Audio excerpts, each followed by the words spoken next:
This segment is brought to you by the Kansas Soybean Commission. The Soybean CheckOff, progress powered by Kansas farmers. Welcome back to Farm Factor and the Kansas Soybean Update.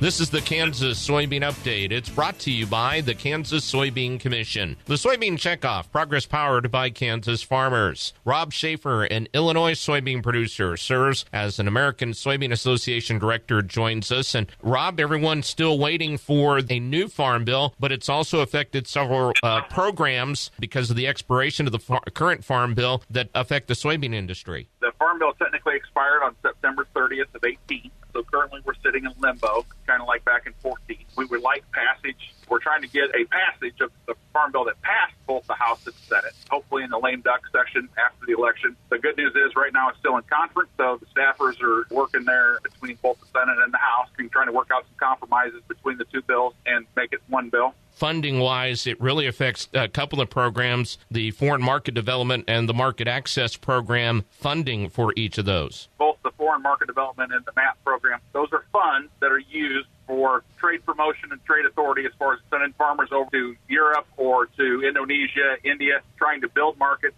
and keep markets and build relationships with countries outside the United States to buy United States soybeans. Both have been very successful. They don't get a lot of publicity unless you're on a checkoff board or something like that, but those are very important programs and have done very, very good work for the United States, Illinois, and Kansas soybean farmers. You have an interest both as far as an Illinois producer is concerned, but you also have interest in Kansas, so you also look at marketing as a very important tool. The more markets we have obviously means more competition than we have for both our beans or corn or wheat. All of our commodities, the better off we are when we got a lot of people lined up. The more people you got lined up to buy your product, the better off you do. We're not having China for, all the commodities, which they buy a lot of stuff. If we're not selling it to them, somebody else is going to. So we're trying to get that market back as quick as we can, between the tariffs and then also getting the EU done, trying to get the new, I call it the new NAFTA done, and trying to get that done and working on a deal with Japan and some other countries. And it'd be really nice to have something to show China that says, hey, you aren't the only ball game in town.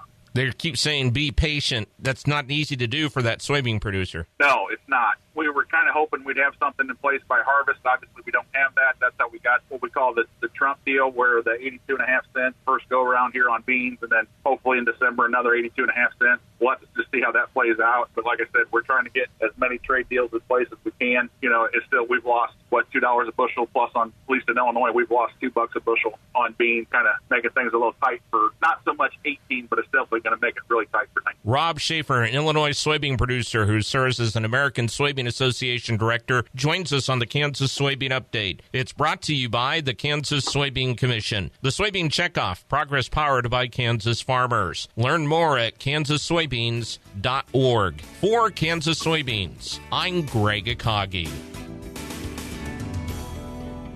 Hope you enjoyed this week's Kansas Soybean Update. Stay with us after the break for more with Kyle Bauer and Kevin Erbel. What if sustainability were synonymous with U.S. soy? If energy efficiency, water quality, and soil health help define U.S. soy's value, that future is here, the time is now.